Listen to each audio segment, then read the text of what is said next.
Good morning, my dear students. Coming to the third part of today's session. It's again the second application of Gauss's law, that is, electric field due to an infinite plane sheet of charge.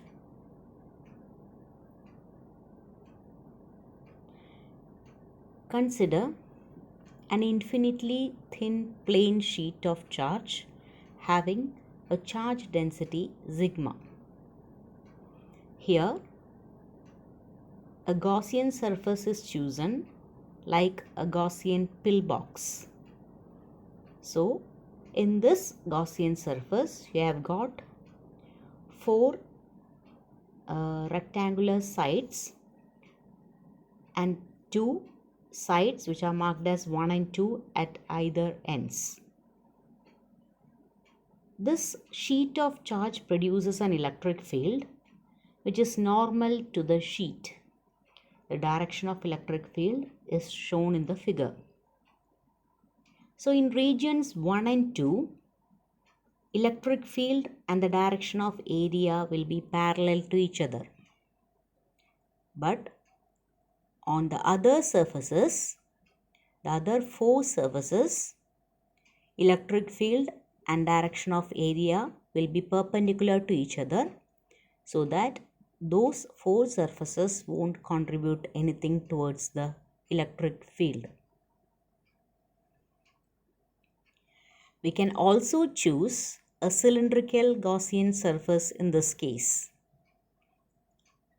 If an infinitely thin plane sheet of charge is kept and a cylindrical Gaussian surface is assumed on either sides of it,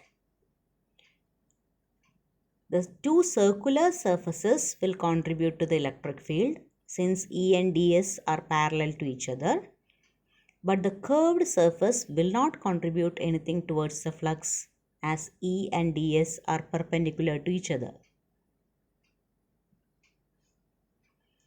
Coming to the derivation, you can see a plane sheet of charge which is infinitely long and only a section is being considered here, containing positive charges of charge density, surface charge density sigma.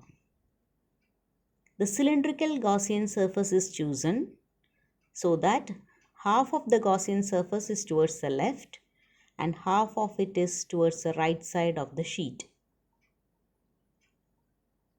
Applying Gauss's law, phi E is equivalent to integral E dot ds is equivalent to q by epsilon naught. E dot ds here must be split along the three surfaces which are marked as A, B and C. A and B are the two circular cross sections and C is the cylindrical or curved part. So integral E dot ds can be split into integral over A E dot ds plus integral over B E dot ds plus integral over surface C E dot ds. As we had already discussed, surface C will not contribute anything towards the flux as E and ds are perpendicular to each other. So E dot ds will be E into ds into cos 90, which is 0.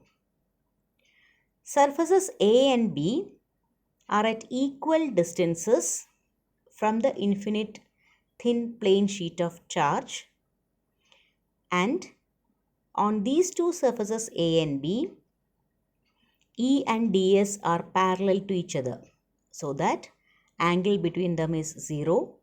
So E dot ds will be E into ds into cos 0, which is simply E into ds. And since A and B are at equal distances from the infinite sheet, the magnitude of electric field will be the same. So we can write it will be equivalent to 2 times E into integral ds.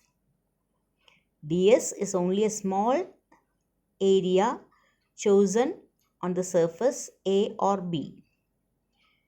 Taking into consideration the entire area of the surfaces A and B, which is equivalent to pi r square, we will get integral E dot ds is equivalent to 2E into pi r square. Applying Gauss's law, this 2E into pi r square must be equivalent to Q by epsilon naught. Here pi r square is just written as A, which is the area of the surface A or B. Rearranging the terms, we get E is equivalent to Q divided by 2A epsilon naught. Here Q by A is the charge per unit area, which is our surface charge density sigma. So substituting Q by A is equivalent to sigma, we get E is equivalent to sigma divided by 2 epsilon naught. Epsilon naught is the permittivity of free space. So the electric field intensity due to a uniformly charged infinite plane sheet is given by E is equivalent to sigma by 2 epsilon naught. Thank you, dear students.